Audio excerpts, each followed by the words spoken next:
Oh my god, it's so juicy! Yo, it's Robacus. Yo, what it do, everybody? It's your boy Robacus, and welcome to a cooking tutorial on how to make my world famous Cajun mac and cheese. This spicy mac recipe is actually a conglomerate of the stovetop method mixed with a method I learned at a music festival, finished off with your average barbecue baked method.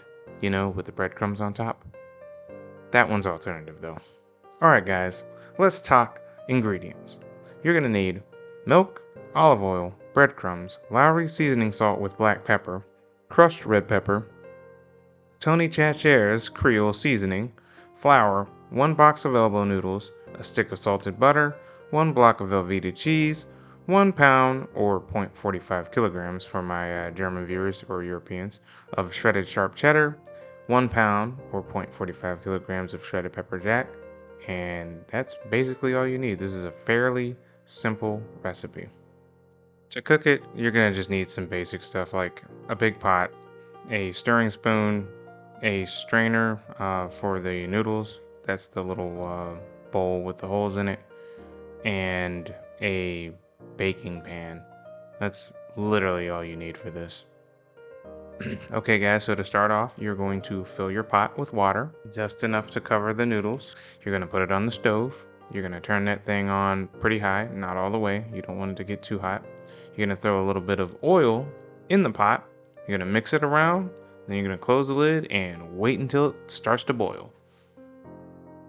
If by chance you've never boiled water before, it takes a long time. So don't freak out when it doesn't immediately start to bubble. But when it starts to boil, you're gonna know. As soon as the water comes to a boil, you're gonna take your elbow noodles and you're going to dump them into the pot. Now hopefully you only put enough water into the pot to cover the noodles. If you didn't, you might have to remove some. I did this with a coffee cup. Don't try pouring it out while it's steaming hot. That's gonna hurt. A coffee cup is built for hot temperatures. Now, as it's boiling, make sure you occasionally stir it because you don't want the noodles to burn or get stuck. That's essentially what the oil's for, but still, just in case. So keep checking on the noodles because what you want them to do is become very white and very fluffy. You're gonna notice it doing that over time. So you're gonna know the noodles are ready when they lose its shine and they're super fat and they're very soft. I would suggest trying one. You'll know if it doesn't have that hard pasta taste to it. You know what I mean. When your noodles are nice, big, dull, and very soft, it's time to pour it into the strainer. So while your noodles are in the strainer, it's time to make some grip.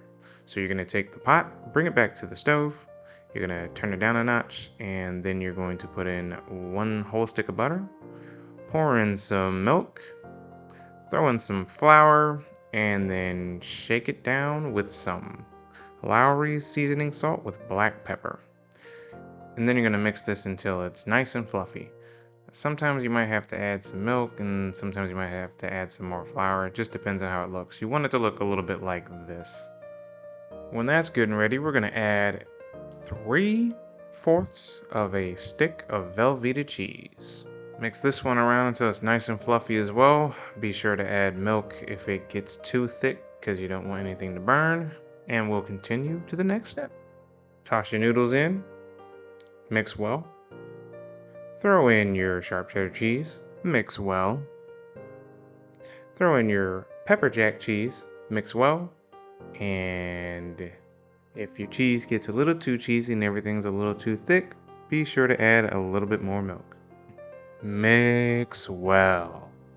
Last, we're gonna add our spices.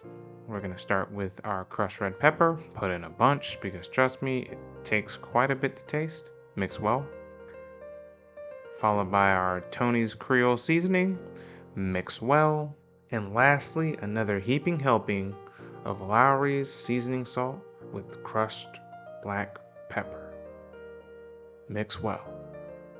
When everything is good and mixed, it's time to pour it in a pan. So for this episode, I'm going to pour this macaroni into 2 different pans so that I can show you the next step if you want to make the traditional bread top baked macaroni and cheese. I personally prefer the stovetop method, but I'm going to add this next method because I feel you guys deserve to know how to do that if that's the kind of mac you like. So to do that, take your breadcrumbs and spread them evenly across the top of your macaroni and cheese in the baking pan. Turn your oven on and preheat to 350 degrees Fahrenheit or 176 degrees Celsius and wait until it's ready. And once it's ready, just throw your macaroni and cheese in the oven, wait 20 minutes, and I want to say right after the 20 minutes, you're going to turn the broil on very low, wait an extra 2 minutes, and when you pull it out, voila, there you go. You got yourself a traditional mac and cheese with the bread top. And that's it, folks. That's how you make my famous Cajun mac and cheese. I hope you guys enjoyed this, and I hope it tasted good for you guys. Anyhow, guys, thank you so much for watching. Like and subscribe if you want to. Shout out to the little nephews and cousins. If it's your birthday, happy birthday. And I guess I'll see you guys in the next one. And for my German viewers, a cheers.